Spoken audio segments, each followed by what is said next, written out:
Olá pessoal, bem-vindos ao meu canal, eu sou o Nerd Tuga. Recentemente saiu a segunda temporada de uma série muito aclamada da Netflix.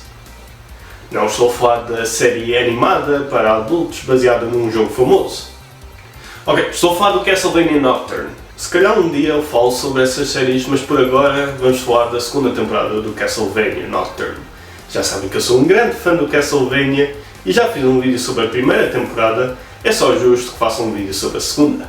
E obviamente spoilers para a primeira temporada. No caso desta temporada vou manter os spoilers no mínimo, mas no que toca à primeira temporada, se ainda não viram, convém verem primeiro antes de verem este vídeo. Começando pelo Richter, ele continua a ser um bom protagonista e mesmo agora que ele praticamente ultrapassou a morte da sua mãe e recuperou a sua magia, a história mesmo assim consegue dar-lhe novos desafios para ele enfrentar, para além de só derrotar a amada Fita. Esses desafios têm muito a ver com as relações que ele forma com outras personagens, sendo uma delas a relação amorosa que forma com a Annette. Era algo que já tinham começado a estabelecer no final da primeira temporada e estava um pouco preocupado que ia ser algo forçado só porque eles são um casal nos jogos. Porém, eles até têm uma boa química e uma dinâmica interessante em que o Richter ajuda a Annette a descontrair do quão séria ela é com o seu sentido de humor e a Annette ajuda o Richter a descontrair do quão impulsiva ela é com a sua sabedoria e com a empatia que ela adquiriu depois da primeira temporada.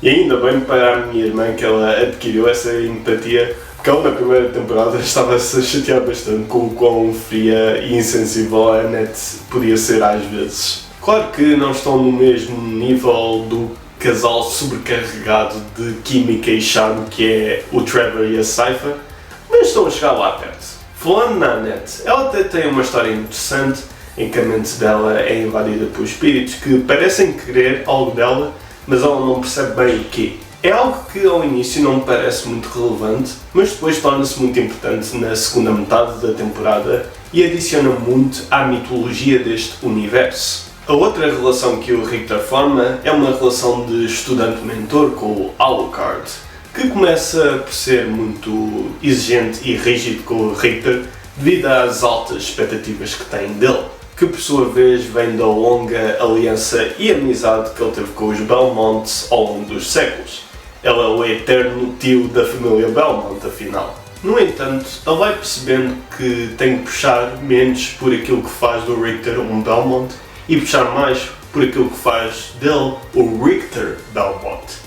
E acaba por formar uma grande amizade com ele. O próprio Alucard está muito bem feito. Nota-se que depois de todos estes séculos, ele cresceu e amadureceu bastante e como resultado é mais sério e estoico. Só que ainda é o mesmo Alucard e todas essas experiências também serviram para enaltecer o seu sentido de humor único e a sua distinta apreciação pelas coisas simples da vida. Surpreendentemente, alguém com a qual o Richter não passa muito tempo é Maria, a irmã adotiva dele. Mas isso é porque a série divide-se em duas partes. Uma delas foca-se no Richter, que juntamente com a Annette e o Alucard vai a Paris numa demanda para encontrar a múmia de Sekhmet para deter a Erzsebet, e a outra foca-se na Maria e no resto do grupo que ficou em Maskul. Eles fazem algo com a Maria que eu não estava à espera que fizessem, mas que de facto faz todo o sentido.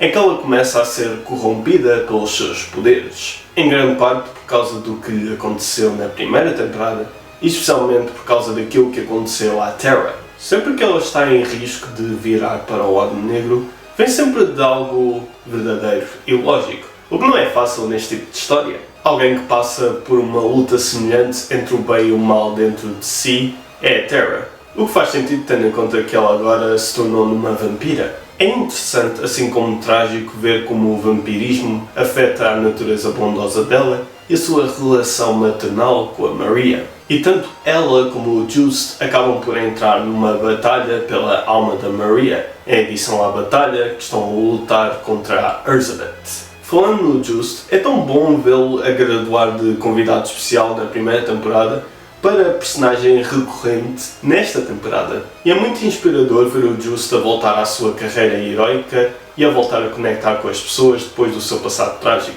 Ele até tem o seu traje vermelho do Harmony of Dissonance e tudo. No que toca ao Orox, ele continua a ser um bom elemento neutro. em que nunca sabes bem se ele está contra ou a favor da Elizabeth ou algures no meio. Para além de que a relação amorosa que ele tem com o Mizarek, que já era um excelente elemento da primeira temporada, é ainda mais expandida e desenvolvida nesta temporada, nomeadamente no que toca ao Mizarek a conciliar aquilo em que pensava que acreditava com o grande afeto que sente pelo Olrox. No que toca aos vilões, a Elizabeth está muito melhor. Não que estivesse má na outra temporada, só que foi introduzida muito tarde para ser bem estabelecida como uma forte ameaça. Agora ela tem uma temporada inteira para brilhar, para mostrar um pouco mais da sua personalidade e para demonstrar mais do seu poder e influência. Outro problema que a Elizabeth tinha é que eles do nada introduzem o facto de que ela meio que é a reencarnação da deusa Sekhmet, ou que pelo menos tinha bebido o sangue de Sekhmet e portanto tinha os poderes dela. É um pouco confuso. Aqui eles elaboram muito mais na origem dos poderes da Elizabeth, a sua ligação com Sekhmet, os rituais que teve que fazer para obter os poderes dela, assim como os rituais que tem que fazer para completar o processo. É tudo muito interessante e contribui para um dos melhores aspectos da série, que é a mistura de diferentes mitologias e religiões para criar a mitologia deste universo, com um grande foco desta vez na mitologia egípcia. O que não é nada de estranho ao universo do Castlevania, não só pelo óbvio facto de que um dos inimigos mais comuns nos jogos são múmias, mas também porque, só como exemplo, há um nível inteiro no Portrait of Ruin que se passa numa pirâmide em que o boss final é a deusa egípcia Astarte. Isso leva-nos à outra vilã da série, a Drota de Suentes, que apesar de tecnicamente servir a Elizabeth e ser leal à Elizabeth, para todos os efeitos é a vilã principal. Não sei se este foi sempre o plano ou se foi uma reação a quase toda a gente gostar mais da Drota do que da Elizabeth, mas ela desta vez tem um papel muito maior. Primeiro que tudo devem estar a perguntar, mas a Drota não tinha morrido no final da primeira temporada? Sim, mas depois é ressuscitada. E a maneira como o fazem é muito fixe. E isso é porque eles fazem algo inédito em que usam um cadáver de vampiro, neste caso o cadáver da Drota, para forjar uma criatura da noite, em vez de um cadáver humano. E ela volta à vida com a sua alma, personalidade e memórias intactas. Eles não explicam se é porque ela é vampira ou se é porque a própria máquina em si é defeituosa, já que isso já aconteceu a certas criaturas da noite que foram criadas com essa máquina. Eu gosto dessa ambiguidade. E não só ela mantém todos os seus poderes, assim como adquire novos poderes, mas também tecnicamente já não é vampira, é uma criatura da noite e portanto já não é vulnerável à luz do sol. O que logo aí grita, os heróis são tramados. Esta temporada também mostra a origem da Drota como sacerdotisa egípcia, como ela se tornou uma vampira, como ela tentou ao longo de vários séculos ressuscitar Sekhmet e como ela conheceu a Elizabeth. Portanto, a Drota é que é responsável pelos eventos que nos conduziram até agora.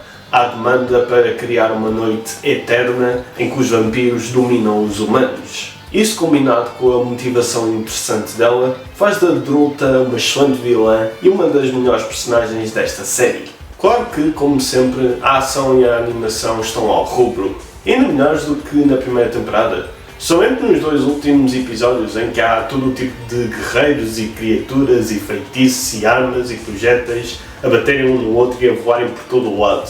É incrível!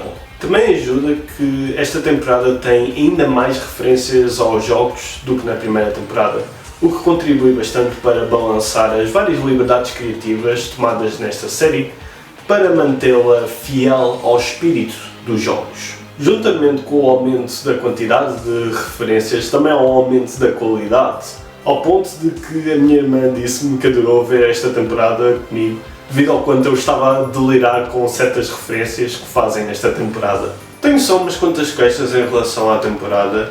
Primeiro, o Abbott desta vez não tem muito para fazer, pelos vistos grande parte da sua história já tinha sido contada. Ele continua a ter um papel muito importante para a história da Maria, mas ele próprio não tem muito tempo para brilhar por si só e a história dele acaba de uma maneira um pouco anticlimática. Gostava de ter visto também mais do Edward, apesar de ele ter mais tempo de ecrã do que o Abbott, especialmente porque a história dele continua a ser bastante cativante. Eles até introduzem uma nova criatura da noite com a qual o Edward interage, que também preserva a identidade do cadáver que foi usado para criá-la. Parece que, semelhantemente ao Abbott, muita da história do Edward, neste caso o rebelião que ele cria entre as criaturas da noite, já tinha sido contada na outra temporada e portanto não gostou muito dessa história para esta temporada. Bem, se as minhas maiores queixas em relação a esta temporada são eu queria mais destas boas coisas, logo aí demonstra que eu adorei a segunda temporada do Castlevania Nocturne. Especialmente a maneira como acaba, que é bastante conclusiva, mas não se sente dar umas amostras do que vai acontecer na terceira temporada, em particular com uma personagem que eles introduzem nesta temporada. Claro que fica a questão, será que a próxima temporada vai ser a fatídica adaptação do Castlevania Sinfonia da Noite? Eu não sei. Por um lado, todas as peças estão em posição e o final é ambíguo o suficiente para essa possibilidade de ser concretizada. Por outro lado, os criadores desta série e da outra série do Castlevania, os irmãos Dietz, gostam de surpreender as pessoas e fazer as coisas de maneira diferente dos jogos. Para além de que eles já adaptaram vários elementos do Sinfonia da Noite na outra série do Castlevania, nomeadamente a morte da Lisa Tepes, o design do Alucard, a batalha final entre o Alucard e o Drácula, e no caso desta série, a aliança entre o Alucard e o Richter. Portanto, não sei dizer mesmo. Se calhar fazem isso na próxima temporada, se calhar fazem isso na temporada a seguir, ou se calhar não vão adaptar esse jogo em específico e vão continuar a retirar vários elementos de vários jogos diferentes. O que quer que retirem mais dos jogos, ou o que quer que façam mais de diferente dos jogos, eu só sei que estou muito entusiasmado para o futuro desta série. Só espero que a Netflix aprove a terceira temporada. Por favor, vejam esta série, eu quero mais Castlevania Nocturne. E se vocês virem a série, especialmente a nova temporada, provavelmente também vão querer mais. Escusado será dizer que dou à segunda temporada do Castlevania Nocturne 5 múmias do Castlevania em 5.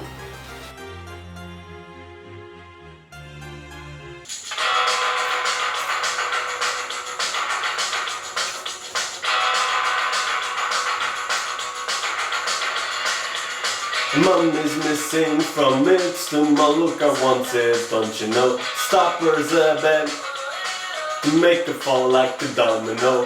Him and Richter walk many miles to get the money of sick man. Goes back meanwhile, and now she's an even bigger threat. And Richter with his magic whip says,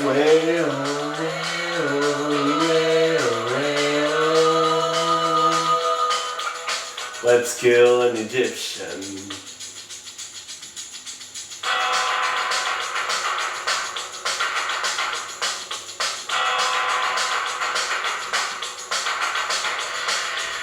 Meanwhile, Marie is feeling great now that Terrasol is out the door.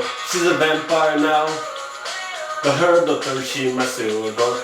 The abbot still uses his book to make night creatures by his hand. But when Edward sings, they're sick of serving Egyptians. Maria with a magic beast says,